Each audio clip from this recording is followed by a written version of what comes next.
அனைவருக்கும் வணக்கம். நேராக டாபிக் போயிடலாம்.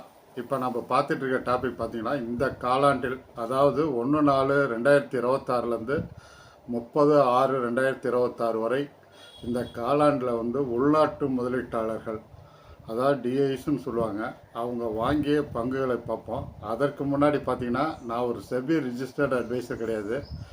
நான் காசு வாங்கி கொண்டு எந்த ஷேரையோ மியூச்சுவல் ஃபண்டையோ ரெக்கமெண்ட் செய்வதில்லை. இது ஒரு ஃபுல்லாகவே ஒரு எஜுகேஷன் பர்பஸ் தான். அதனால் நீங்கள் பல தகவல்களை தெரிந்து கொண்டு சுய ஆய்வு செய்து சுய முடிவு செய்து ஷேராக இருக்கட்டும் மியூச்சுவல் ஃபண்டாக இருக்கட்டும் வாங்க. அதுதான் சால சிறந்ததாக இருக்கும்.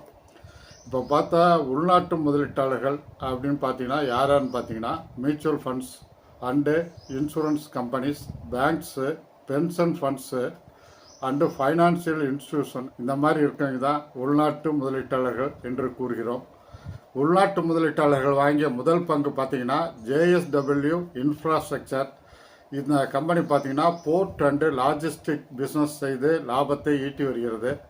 இது ஜூன் 2026 பார்த்தீங்கன்னா குவார்ட்டரில் டிஐனுடைய ஹோல்டிங் பார்த்தீங்கன்னா 2.43%. இப்போ அதை பார்த்தீங்கன்னா 9.19% அவங்க உயர்த்தி உள்ளார்கள். இது ஒரு ப்ளஸ் பாயிண்டாக பார்க்கப்படுகிறது. உள்நாட்டு முதலீட்டாளர்கள் வாங்கிய ரெண்டாவது பங்கு பார்த்தீங்கன்னா பிரீமியர் எனர்ஜிஸ். இந்த கம்பெனி பார்த்தீங்கன்னா சோலார் அண்டு ரெனியூவபிள் எனர்ஜி செக்டாரை சேர்ந்த பங்காகும். இது பார்த்தீங்கன்னா ஜூன் 2026 டிஐஎஸ்னுடைய ஹோல்டிங் பார்த்தீங்கன்னா 12.96% இருந்தது. இது 13.69% அவங்க ஹோல்டிங்கை உயர்த்தியுள்ளார்கள். அதே காலத்தில் வெளிநாட்டு முதலீட்டாளர்கள் எஃப்ஐஎஸும் அவங்களுடைய ஹோல்டிங்கும் உயர்ந்துள்ளது ஒரு குறிப்பிடத்தக்க அம்சமாகும். உள்நாட்டு முதலீட்டாளர்கள் மூன்றாவது வாங்கிய பங்கு பார்த்தீங்கன்னா ஸ்டெர்லைட் டெக்னாலஜி. இது எஸ்டிஎல் என்று கூறுவார்கள். இந்த company telecom, optical fibre and digital connectivity, AI tata centre ஆகிய தொழில்களை செய்து லாபத்தை ஈட்டி வருகிறது. ஜூன் 2026 குவார்ட்டரில் பார்த்தீங்கன்னா டிஐனுடைய ஹோல்டிங் பழைய ஹோல்டிங் 10.87% இருந்தது. 11.43% உயர்த்தியுள்ளார்கள். அதாவது 0.56% உயர்த்தியுள்ளது ஒரு குறிப்பிடத்தக்க அம்சமாகும். இதே காலத்தில் தான் எஃப்ஐஎஸ்னுடைய ஹோல்டிங்கும் அவங்க 11.47%லிருந்து 18.20% உயர்த்தியுள்ளார்கள். இப்போ உள்நாட்டு முதலீட்டாளர்கள் நான்காவது வாங்கிய பங்கு பார்த்தீங்கன்னா சீமென்ஸ் இந்தியா. இந்த சீமென்ஸ் இந்தியா கம்பெனி பார்த்தீங்கன்னா industrial automation and smart infrastructure and energy infrastructure போன்ற தொழில்களை செய்து லாபத்தை ஈட்டி வருகிறது. இவங்க பார்த்தீங்கன்னா பழைய குவார்ட்டரில் டிஐ ஹோல்டிங்கு 8.56 இருந்தது. இப்போ ஜூன் 2026 குவார்ட்டரில் அவங்க 9.10% உயர்த்தியுள்ளார்கள். உள்நாட்டு முதலீட்டாளர்கள் வாங்கிய ஐந்தாவது பங்கை பார்த்தீங்கன்னா டாடா மோட்டார்ஸ் பேசஞ்சர் வெஹிக்கிள். இந்த company passenger car, electrical vehicle and Jaguar land rover ஆகிய வெஹிக்கிள்களை தயாரித்து விற்பனை செய்து லாபத்தை ஈட்டி வருகிறார்கள். இவங்க ஜூன் 2026 டிஐன் ஹோல்டிங் பார்த்தீங்கன்னா 16.76% பழசு இருந்தது. அது 16.97% உயர்த்தியுள்ளார்கள். உள்நாட்டு முதலீட்டாளர்கள் வாங்கிய ஆறாவது பங்கு பார்த்தீங்கன்னா பிஇஎல். இதை பாரத் எலக்ட்ரானிக்ஸ் லிமிடெட் என்று கூறுவார்கள். இந்த கம்பெனி 1954 தொடங்கப்பட்ட கம்பெனி ஆகும். இந்த company electronics equipment and system ஆகியவற்றை தயாரித்து டிஃபென்ஸ் செக்டாருக்கு விற்பனை செய்து லாபத்தை ஈட்டி வருகிறது. இந்த கம்பெனி ஒரு கடன் இல்லாத கம்பெனியாக உள்ளது. இது பழைய குவார்ட்டரில் பார்த்தீங்கன்னா 20% இருந்தது. ஜூன் 2026 குவார்ட்டரில் 21.02% உயர்த்தியுள்ளார்கள்.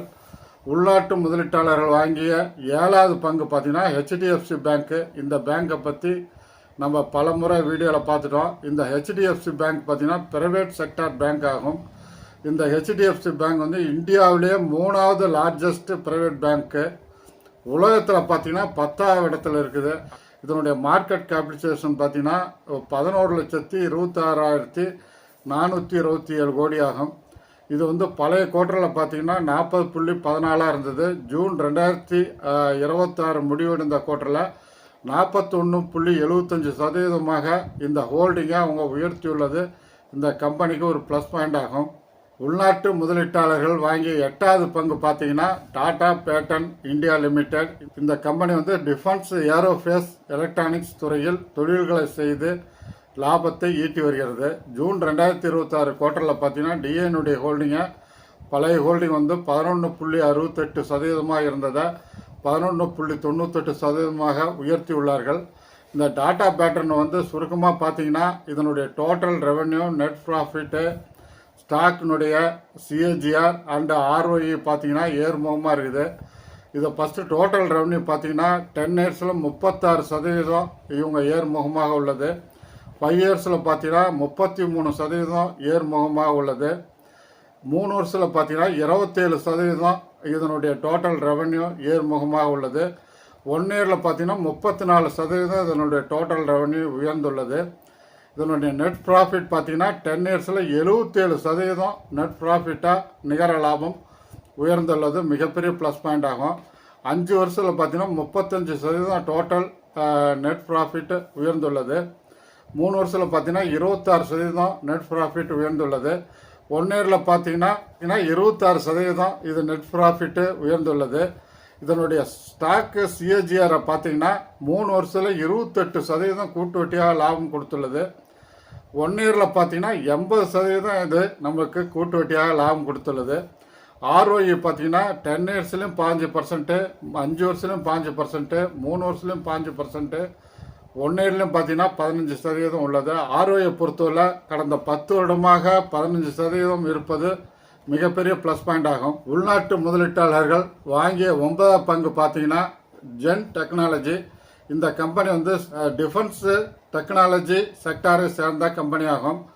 இது வந்து பழைய குவார்ட்டரில் வந்து 10.6% இருந்தது. ஜூன் 2026 முடிவடைந்த காலத்தில் வந்து இது 10.42% இதனுடைய ஹோல்டிங் உயர்ந்துள்ளது. இது ஒரு மிகப்பெரிய ப்ளஸ் பாயிண்ட் ஆகும். உள்நாட்டு முதலீட்டாளர்கள் வாங்கிய 10ஆம் பங்கு பார்த்தீங்கன்னா பேங்க் ஆஃப் மகாராஷ்டிரா. இந்த பேங்க் வந்து பேங்கிங் சர்வீஸை செய்து லாபத்தை ஈட்டி வருவது உங்களுக்கே தெரியும். இந்த பேங்கினுடைய பழைய குவார்ட்டரில் வந்து பார்த்தீங்கன்னா ஹோல்டிங் 13.93% இருந்தது. ஜூன் 2026 முடிவடைந்த காலத்தில் பார்த்தீங்கன்னா 14.28% இதனுடைய ஹோல்டிங்கை உயர்த்தியுள்ளது. ஒரு ப்ளஸ் பாயிண்ட் ஆகும். வெளிநாட்டு முதலீட்டாளர் எஃப்ஐஎஸ் என்பவர்களும் அவங்களும் 5.5%லேருந்து 5.82% அவங்க ஹோல்டிங்கை உயர்த்தியுள்ளார்கள். இதுவும் இந்த கம்பெனிக்கு ஒரு ப்ளஸ் பாயிண்ட் ஆகும். எனவே இந்த பங்குகள் வந்து நம்ம டிஐஸ் வாங்குறாங்கன்ட்டு நீங்கள் வாங்க வேணாம். நீங்கள் ஒரு ஃபண்டமெண்டல் அனாலிசிஸ் செய்யுங்க. அது ஒரு 5 நிமிடங்களில் பண்ணிடலாம்.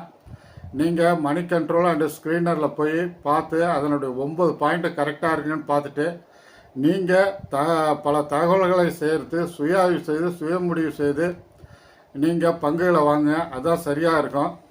இப்போ உங்களுக்கு அதில் டவுட் இருந்ததுன்னா எனக்கு இன்னும் கமெண்ட்ஸில் தெரியப்படுத்துங்க. நீங்கள் வாங்கி இருக்கும் வாங்க போகும் மியூச்சுவல் ஃபண்டாக இருக்கட்டும், ஷேராக இருக்கட்டும், என்னுடைய கமெண்டில் தெரியப்படுத்தினீங்கன்னா அது ஒரு நல்ல ஃபண்டமெண்டலான பங்காக, அதே சமயத்தில் நல்ல மியூச்சுவல் ஃபண்டாக என ஆய்வு செய்து உடனே உங்களுக்கு ரிப்ளை செய்கிறேன். இது பிடிச்சிருந்தா லைக் பண்ணுங்கள், சப்ஸ்கிரைப் பண்ணுங்கள், ஃப்ரெண்ட்ஸ் அண்ட் ரிலேட்டிவ்க்கு ஷேர் பண்ணுங்கள். அப்படியே அந்த பெல் ஐக்கானை தட்டிவிடுங்க. அப்போ தான் போடக்கூடிய வீடியோக்கள் உடனுக்குடன் வந்து சேரும். அதே சமயத்தில் இந்த ஹைப்புங்கிற பட்டனை அழுத்தி விடுங்க. லைக்குங்கிற பட்டனை அழுத்தினோடனே அந்த ஹைப்புங்கிற பட்டன் ஷோ ஆகும். அதை அழுத்தினீங்கன்னா இந்த வீடியோனுடைய வியூஸ் அதிகரிக்கும். நமது சேனல் வளர்வதற்கு வாய்ப்பு உள்ளது. எனவே அந்த சப்போர்ட்டை நீங்கள் பண்ணுவீங்கன்னு எதிர்பார்க்குறேன். டைம் இருக்கும் போதெல்லாம் பழைய வீடியோக்களை பாருங்கள். மனதை வலிமைப்படுத்துங்க. மனதை வலிமைப்படுத்தினால் எல்லா செல்வங்களும் உங்களை வந்து சேரும். அதே சமயத்தில் நீங்கள் விரும்புவதையும் அடைய முடியும். அடுத்த காணொலியில் இன்னும் சுவாரஸ்யமான விஷயங்களுடன் உங்களை சந்திக்கிறேன். நன்றி, வணக்கம்.